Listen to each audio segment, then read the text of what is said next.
Do I need to do isolated, concentrated, single joint exercises for my muscles such as the biceps and triceps to get extra results on the results that I would get if I'm already doing big compound exercises such as bench presses and chins? And that's a great question. People say, yes, we all acknowledge now that to get big results you need to do big exercises. The best exercises to stimulate the body to get gains in strength and muscle size come from the big exercises such as squats, deadlifts, bench press, chin-ups.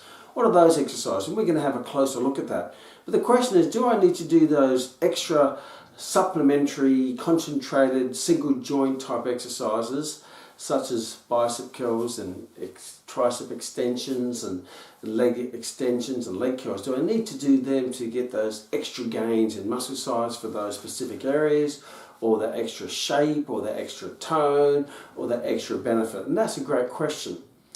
So let's have a look at that question and why big exercises give you big results from an anatomical, physiological and endocrinological point of view. First of all, let's just have a look at the systems of the body that's involved in strength training. First of all, you have the nervous system. And the nervous system consists of the central nervous system being the brain and the spinal cord, and the peripheral nervous system of all the nerves that go out. So that's really the electrical network within the body that drives the muscles, because then you have the muscular system, which is obviously all your muscles, and that does the work. So the central nervous system or the nervous system stimulates the muscular system to generate force through the muscles that pull on the bones, which is the skeletal system, to create movement against load and weight. Now that in turn creates a stressor response on the body. It puts it under pressure, and when your body's under pressure, then it will also activate the hormonal system or the endocrine system to release the hormones in the body to help the physiological process to perform the work that's required, but also to create a hormonal environment so the body will recover, regenerate and adapt and overcompensate and get stronger and bigger. So if that load is expressed in the body again, then the body is better prepared for it. That's called the adaptation phase, or progressive overload and adaptation, which stimulates the overcompensation or supercompensation process, which is the foundation of all training. So it's really important not to just look at the muscular system, but it's also the nervous system, the skeletal system, the muscular system, and most important, what most people forget, is the endocrine or the hormonal system, because that's the system that actually causes the physiological change in the body to put on muscle size.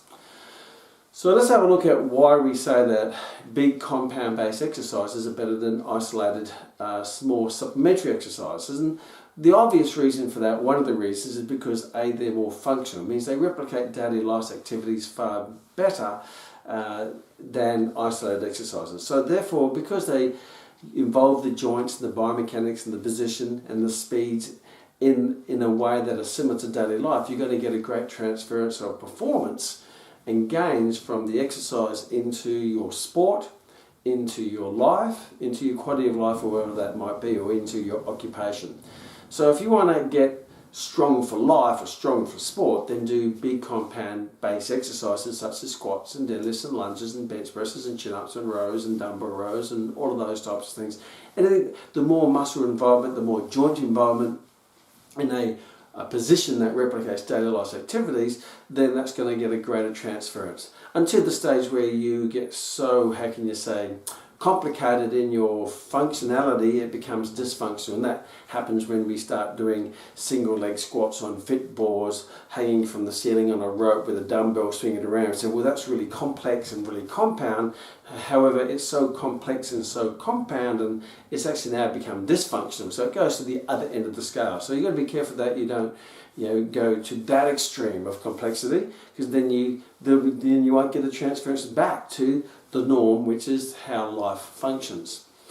Now, the other reason why we say big exercises give you big results, because with doing big compound-based exercises, you'll put your body in a stronger position to lift a stronger weight to get a stronger benefit. It means that you're basically in a stronger position, using more muscles, more joints to perform the movement. And with that, you're going to be able to lift a heavier load. Because you're lifting a heavier load, which is the lower place in the body, then the body is going to have to activate more muscle involvement. Now that's two parts. There's intermuscular involvement, which is just more muscles overall, because you've got more joints and more muscles to move, plus intramuscular involvement means you're going to activate more muscle fibers within the muscle itself.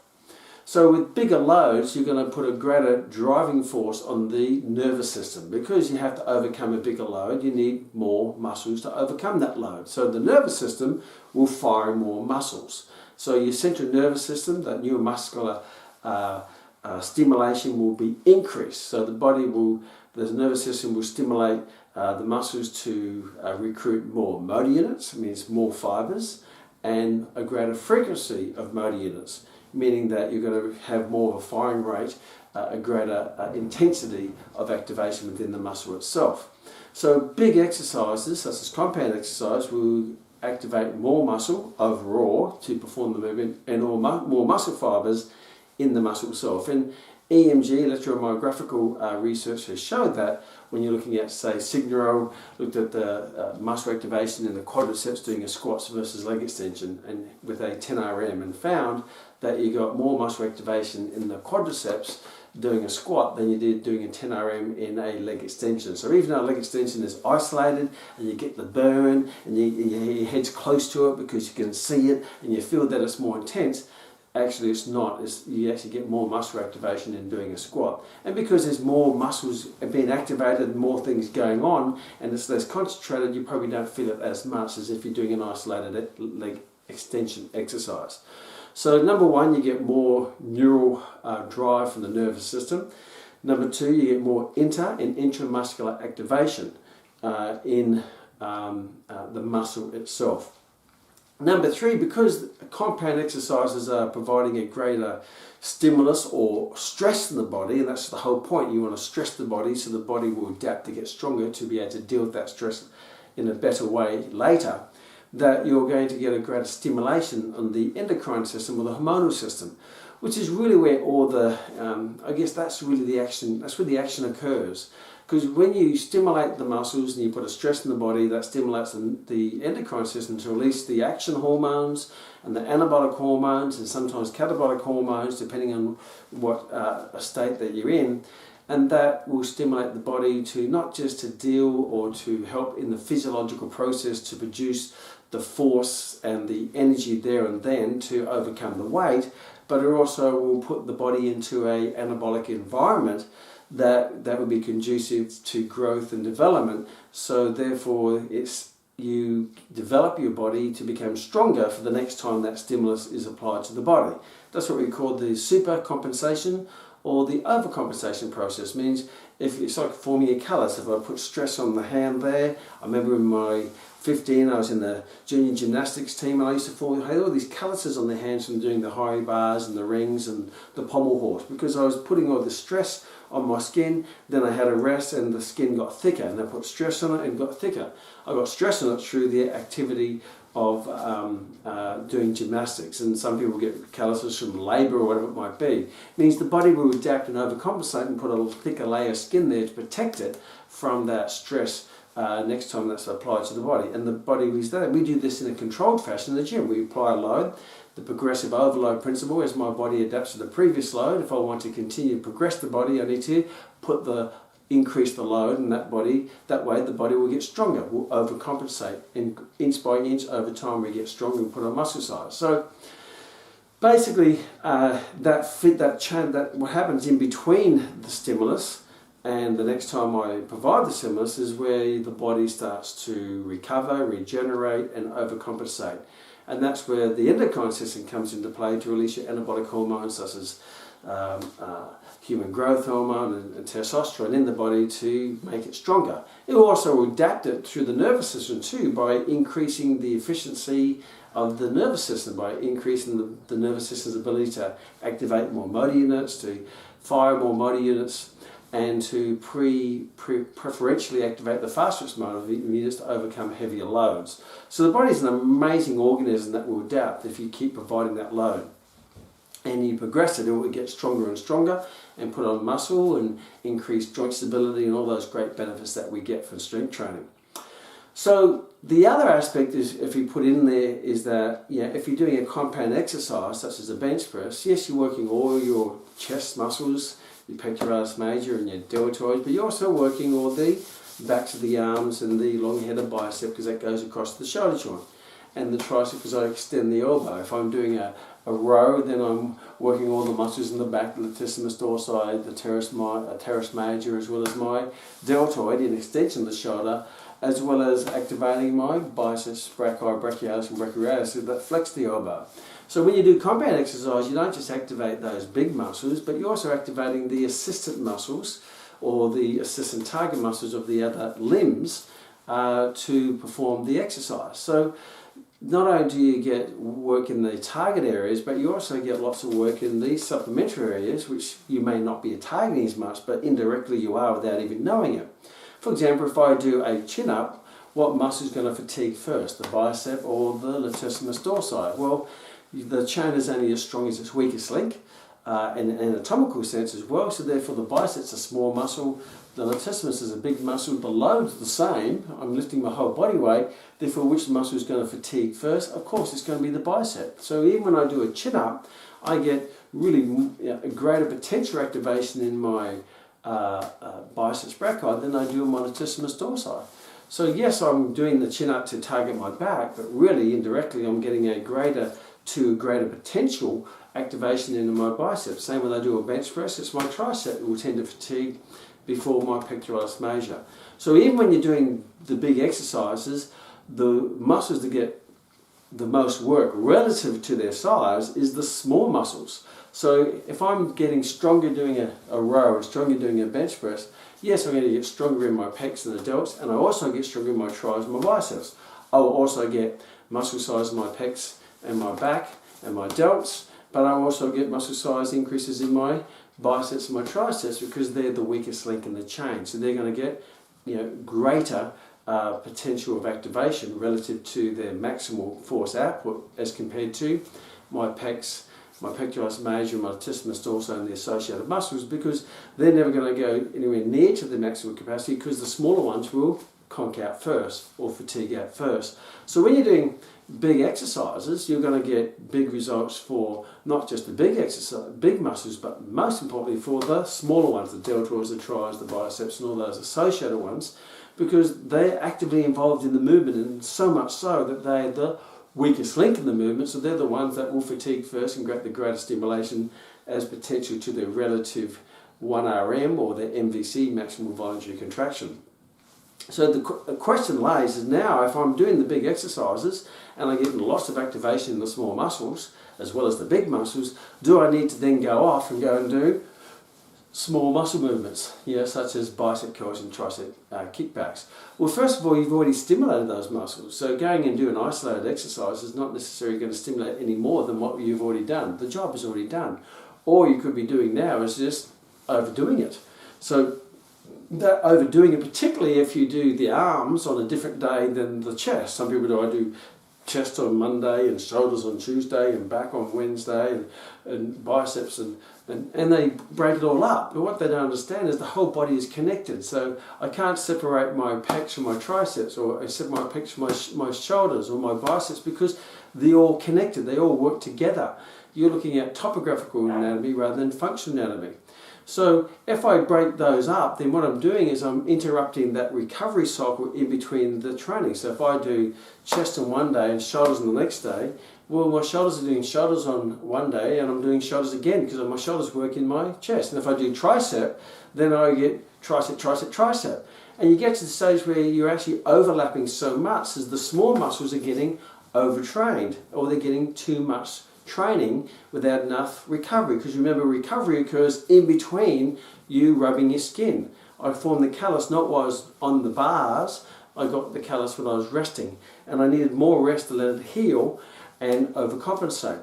So splitting the body up and doing extra little exercises, supplementary isolated exercise, many times can intervene in the recovery process that will lead to overtraining, that leads to diminishing returns, hitting a training plateau, eventually losing strength, and ultimately injury, because it's not even the muscles that get the injuries, it could be the joints too, because every movement with the load puts a stress on the joint. The other thing with the joints is that a lot of isolated exercises aren't very functional. Now, functional exercises like squats and bench press, they put loads through the joints, either through traction, putting them apart like a chin-up, or compression, such as a bench press. But when you do isolated exercises, such as flies or bicep curls, the load's at the end of a long lever, and it goes across the joint, and that causes what we call shearing forces. So there's a potential risk of excessive wear and tear on those joints by doing isolated exercises, because all isolated exercises, from my mind, aren't functional, and they don't put the load through the joint, they put the load across the joint, such as this, or leg extensions. And that could increase your shearing forces through the joint, patellofemoral compression forces in the knee joint, as research shows in doing a leg extension, and that will lead to wear and tear on the joints. Now, I myself, I've been training all my life, and a lot of my joints are pretty well not so good from a lot of the activities I did in my younger days when I was an avid bodybuilder, driven by emotion. More's better, more's better. I have to get that peaking bicep. So, will doing extra isolated exercise give you extra results? No. Will they increase the chances of injury? Yes. And some people do those extra ones because they think they need to tone up those areas. And all they're doing is they go for the burn, thinking that's toning it up, it's exposing the fat cells, toning up the muscle. But first of all, muscle is always toned. It's never untoned. How toned it looks is depending on your subcutaneous layer of fat. So the more fat between the skin and the muscle, the more untoned it looks. So if you want to make a body or muscle look toned, get rid of the fat on it, rather than trying to isolate it and thinking that's toning it up. All you're doing is just working the muscle underneath the fat. Maybe just burn off the fat by doing some cardio, maybe eating a bit less, and some other training adaptations to be conducive to fat loss. So these extra exercises don't tone muscles, because tone is not an anatomical term anyway, and it's just the appearance of a muscle.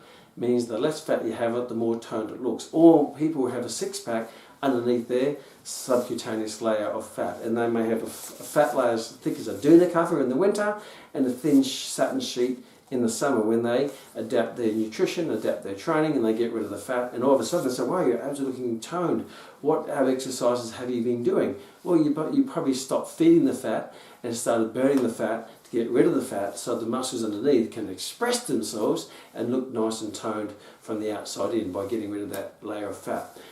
Do isolated exercises reshape muscles? Well, the elasticity properties of muscle means the muscle will always return to its resting shape and length. So you can't change the shape of muscle. You can say, oh, I'm going to peak it. Well, you can't peak a muscle. You either got a longer tendon and a shorter muscle belly that gives an appearance of a peak, or a longer muscle belly and a shorter tendon that makes it more full. You know, that's based on genetics. You know, no matter what exercises I do on my face, my nose is going to have the same shape of my nose. You could get two different people, get them young, give them the same weight training exercise program, and they're not over time going to look exactly the same, because the weight training exercise didn't change their shape. They keep the same shape. They become a bigger version of themselves, or a smaller version of themselves, a more muscular version of themselves, or less muscular versions of themselves, a fatter version of themselves, or less fat version of themselves. Their basic shape basically stays the same. And I've done many bodybuilding contests, and every time I trained, I always turned out to be basic the same shape. And I can't change that shape, because the elasticity properties of muscles state that a muscle cannot change its shape. It will always return to its resting length and shape. I can't change the length of the muscle, where the muscle attaches onto the bone, the length of the tendon, the length of the muscle belly, the peak of the muscle belly, or how the biomechanical makeup of my body. What I can do is I can train myself to become closer to my potential best in appearance and performance, but I can't actually change my anatomy by changing the number of fastest muscle fibers, the number of fibers, where my muscles are attached onto bones, and my basic biomechanics, whether I've got wide hips or narrow hips, whether my lats come out wider than most people because of this insertion point. You know, I can't change that. That's called genetics. But I can change myself to become, as they say, a better version of yourself from a physical point of view, by using my knowledge of anatomy and physiology and the endocrine system to maximize your results without overcooking the turkey. Because a lot of time if you're driven by emotion, you think, oh, I have to do this and I have to do the outside bicep and the inside bicep. Well, there is no outside and inside bicep because all of them insert onto the tube, the tuberosity of the radius, and they all flex the elbow. I can't work upper and lower abs because I don't have a separate muscle neural drive for upper abs and lower abs, and I don't have a separate origin insertion for upper abs and lower abs. So this will give you a logical, scientific, anatomical, biomechanical, physiological, endocrinological approach to train effectively and efficiently rather than emotionally or based on hearsay or based on what the gurus, the social media gurus are saying, where you can use something which is undisputable and is absolute in your training regime, so you can train to the most effective and efficient way without overdoing it and diminishing your results, as well as eventually getting injured. Because a lot of training programs, because they're driven by emotion, more is better, and you start doing all of these because you live in the land of hope, thinking that if I give this exercise, it'll work my upper pec, and this will work my lower pec, and this will work my inner pec, and this will work my outer pec, and this will work my lateral pec, and before you know it, you're doing 10 different exercises, heaps and heaps of sets, heaps of training days. All you're doing is wearing your pecs down, but most importantly, wearing down your joints, thinking that you're going to get a greater result. And then you say, oh, I have to work my upper bicep, my lower bicep, my peaking bicep, my lateral bicep, my inner bicep, my outer bicep. Before you know, you've got a list of 35 bicep exercises you have to do that work a muscle that basically flexes the elbow, which is a hinge joint. So the muscle flexes, there's no extra movement. I can do it this way, or I can do it this way, I can do it this way. Doesn't matter which way I do it, it's still a hinge joint. And it works in one plane, and it's activated by the activation of the biceps brachii. Doesn't matter whether we're carrying a Besta block, a shiny dumbbell, a kettlebell, a cable. I don't get better results with a cable because my biceps don't have eyes and doesn't see what's in. All it does is feel a force required to generate through the muscle to overcome a load. It's driven by the nervous system, and that in turn will create a physiological response in the body, activate the hormonal system to release all the action hormones and anabolic hormones and the catabolic hormones to get the energy to work the muscle, and then the anabolic hormones to recover the muscle, make it bigger, and that will apply to that muscle. It's not as complex as you think it is, as some people will say it is, because if you do that, you'll be training all day long with a list of exercises as long as a toilet paper roll. You'll be training every single day, and you will burn out, you will injure yourself out, and you won't get the results that you are hoped for. So don't live in the land of hope. Use anatomy, physiology, biomechanics, and knowledge of the endocrine system to get the best results in the minimal amount of time so you can actually have a life.